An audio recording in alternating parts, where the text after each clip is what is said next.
Hey, welcome back to Gamer Beach TV, everyone. Today we're going to be covering the Eridian writings. We're going to listen to all the echo logs, and what I will do for your convenience and just for story purposes, I will categorize the echo logs, meaning I'm not going to play them in order as you see them here, where it's sort of random. What I will do is cover them based on their subject that they talk about. So we have five different subjects, which will be the Siren, the Radiants, the Destroyer, Pandora, and the Guardians. So all these echo logs basically affiliate to one of these categories. Now, what I'm gonna do is just start playing them, and I'm not gonna talk about them probably not until the end with the final log afterwards. Just keep an eye out. If you don't know which subject it is, I'm just gonna have it on the top of your screen what the echo logs are gonna be talking about. Now, the first ones we're gonna start with are gonna be about the Siren Nereid, and this is her first echo log. You, you who hears me, eons after my time, I have set these words down, even as my mind fractures under the weight of what I have done. Find my words and remember their truths in my place, for I am the one who put the Destroyer in its chains. I am the one who murdered the Eridians. I am Myriad. I am a siren. Like the Destroyer, my kind has been called by many names. Oracle, Angel, Witch. Rarely are the names used kindly. I used to hate the ones who feared us, believing them ignorant. I think now, after what I have done, I better understand.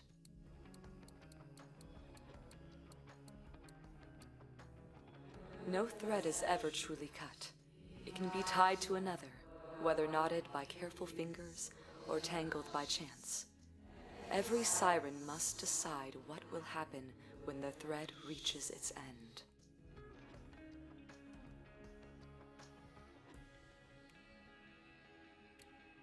To inherit a siren's gift is also to inherit her curse. This is the choice of the siren presented with death. Pass on the gift and burden someone worthy, or release it and burden an unknown soul who has no idea that the entire universe is about to want them dead. Sirens have been hunted for as long as they have existed. Hunted out of fear, out of jealousy, out of misguided greed. The sisterhood was our way of passing down the craft of staying hidden and staying alive when hiding was no longer an option.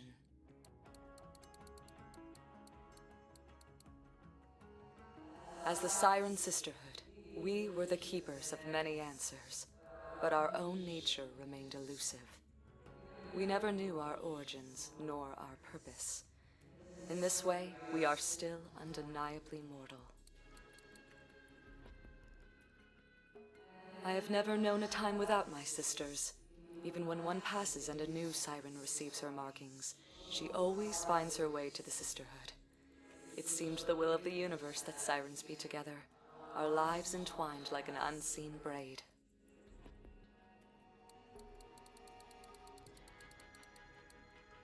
When my atrocity was complete and I returned home, I found no family to rejoin. The others had fled. Our braid was unraveled, my sisters scattered to the stars. But they left me a parting gift. They told me where to die, that my thread might never be picked up again. When I have written my last, I will go back to the Eridian world, to the vault there. Oh, I hope it works.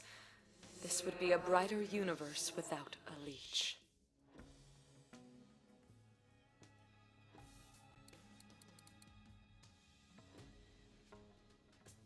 The Eridians were neither gods nor demons.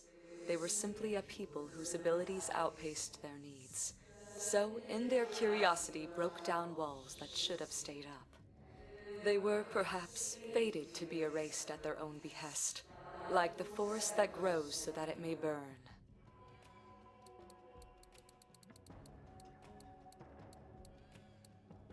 When the Eridians found me, my sisters tried to fight them off. But I stopped them. I saw what lay behind their open hands. I knew that anyone who would ask for my help was already lost.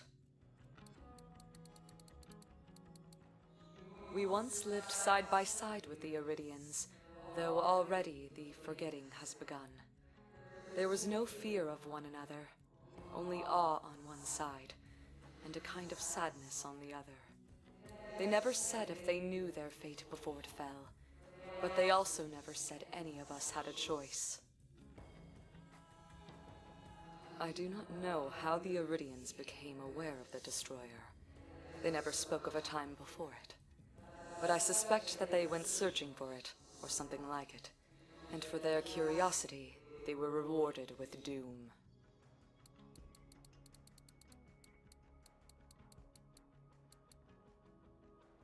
I may be the last to ever learn the Eridian language from one of their own. I have so many questions I should have asked them while I had the chance. Like why the Eridian term for homeworld also means first landing.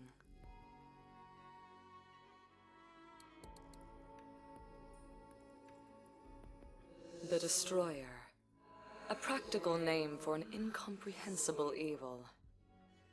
Surely it has had millions of names more poetic or subtle. But none of the civilizations who coined them survived to pass them on, or anything else for that matter. Only the Destroyer itself knows for sure how long it has been tearing through the universe, eating its own name.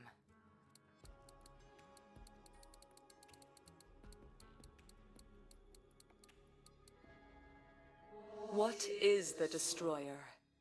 It is a mouth with endless appetite. It is hate that never cools.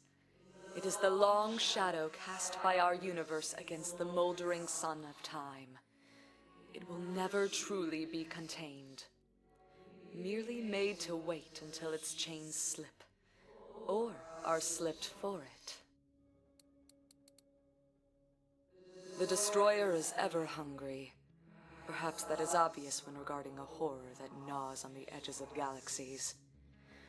But its appetite only grew as it ate the stars, never stopping even to swallow.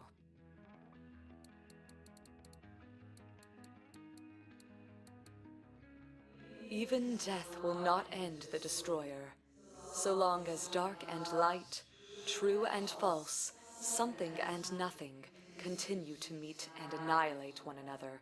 There will be a Destroyer. I wonder if it, too, has a reflection that it might meet someday. And though I shudder to think of unceasing hunger, my blood runs cold at the thought of unstoppable creation. The momentous task of caging the Destroyer was made all the more difficult by its intelligence. It understands the beings it consumes and the cultures it dissolves. To trick such a being required a great sacrifice, a lure. Millions of lives that entered Pandora ahead of its captive, tempting it further inward. I can only hope they were already dead when I closed the gate behind it. All prisoners must be fed, even the Destroyer. The Eridians devised of a feeding slot that calls wayward souls to open it every 200 years. A cruel surprise for those that open this false vault. But in exchange, the small morsel will keep the Destroyer sedate over the eons.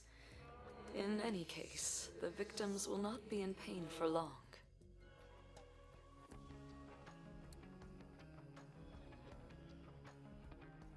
The prison known as Pandora is the most incredible cage ever constructed. An unbreakable lock meant to hold an unceasing evil for all eternity. Even for the Eridians, whose reach could pluck stars from across the void, it was the work of centuries. The creation of Pandora took the minds of generations to assemble. It was an impossible task, the scope unthinkable, the cost of failure too great. Still, they worked diligently, even as stars in the sky above them began to wink out. Not all shared the desperate optimism of the Eridians.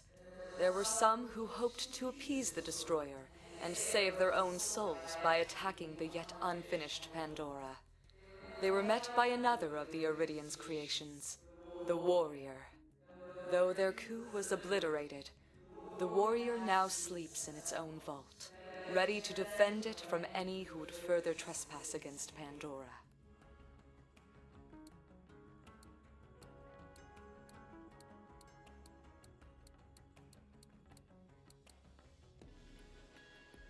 Pandora's upper mantle is made of solid iridium. It is this shell that now holds the destroyer tightly in its bonds. The pressures and energies at work beneath the surface of the planet are titanic in scale. If the cycle is disrupted in any way, it is entirely possible that the iridium will force its way to the surface. I fear such a thing might attract the wrong kind of attention. It was here that I killed them. 1 billion lives to power a machine. Should it comfort me that they will thrum in its heart forever? Perhaps oblivion would have been kinder. It would have been for me, at least.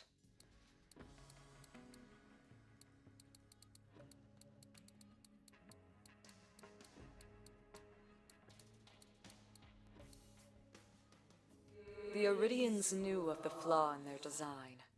The cost of putting the destroyer in its chains meant that there was no one left to throw away the key. All they could do was disguise it, and so it will forever hang in the sky, a small, cold, tidally locked moon, unremarkable even to the dwellers on the surface of the planet.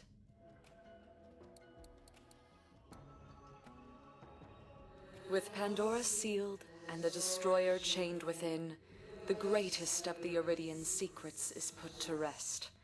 It would be folly for me to think, though, that this is the last of them. There are countless other wonders or terrors they hid across the stars before my time. For every grave ward, traveler, or timekeeper, there are surely a dozen more slumbering in forgotten vaults.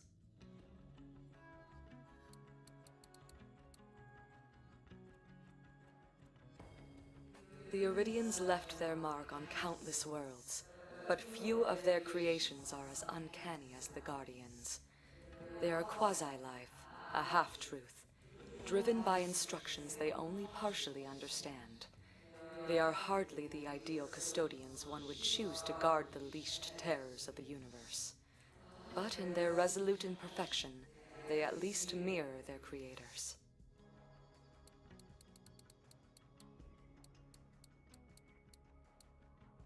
I do not believe the Eridians intended the Guardians to be their heirs. Though they are technological marvels, they were held back from true emergence, kept in the dark to be of greater use. I wonder if they resent their creators for it. Even the sharpest knife is still a simple tool.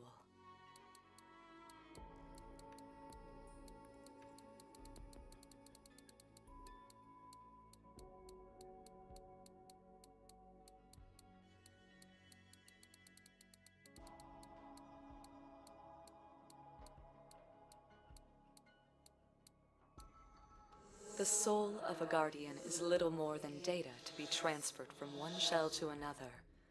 I have never seen where they reside, if not in their physical bodies, and I suspect I never will. A soldier who cannot be killed in their sleep is a dangerous one. I have seen Guardians change their own bodies, lengthening their blades or strengthening their armor as they require.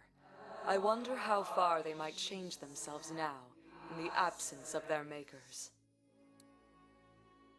Since the Guardians are not bound to individual bodies, it is nearly impossible to know how many the Eridians might have made. An uncountable army, hidden below the surfaces of 100 worlds. We are fortunate that they rarely stray far from their wards. The vaults operate as self-contained prisons. The Guardians have no need to serve as jailkeepers, only as sentinels at the walls. Why then bring them so close to consciousness? What purpose has a thinking spear? I suspect that some Guardians are keener than others. I have seen them acting of their own accord and even heard them speak. What spark do they have that the others lack? Was it freely given or stolen like the fire of the gods?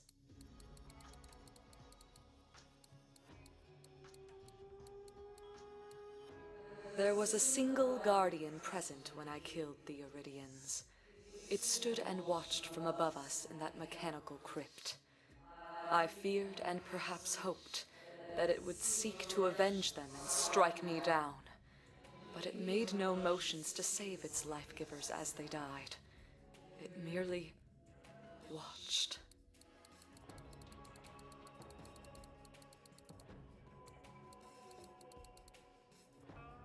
What will happen, I wonder, when all the vaults are empty and all the terrors dead? Will the Guardians still stand their vigil?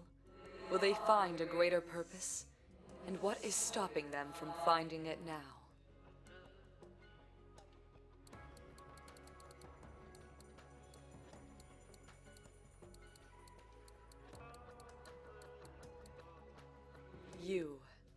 You know now all that I know. This was an epitaph, not for myself, but for the world I knew. I have brought ruin to the Sirens, murdered the Eridians, and imprisoned a primordial force of the universe. Perhaps I have earned your hatred, or your sympathy. But that is not why I write these words. I have told you the truth, no matter its hard edges. Before I can put my fractured mind to rest, I must pass one more warning. You must never find the seventh.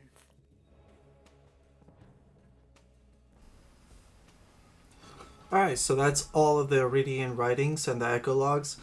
My thoughts on it, I think it's very interesting. Again, this 2K keeps it open, meaning there's countless worlds and vaults because they don't disclose exactly how many. We heard that the Siren Nereid goes back to the Eridian Vault, so hopefully that comes in the next Borderlands. I doubt that this will be like a DLC sort of thing. That's probably, that's going to require a whole new story. Hopefully get to explore the Eridian world and learn more about them as well.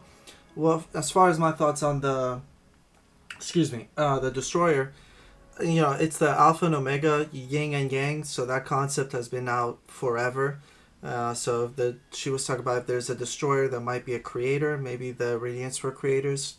No one will know. Now for the warning is what has me extremely interested because it says you must never find the seventh. If you guys played Borderlands 2, there's a mission where you go find the assassins, and Handsome Jack is essentially paying those guys to find Lilith, and there's a lot of echo logs. Now in one of the echo logs, Handsome Jack says that there can never be more than 6 sirens in the world at any given time.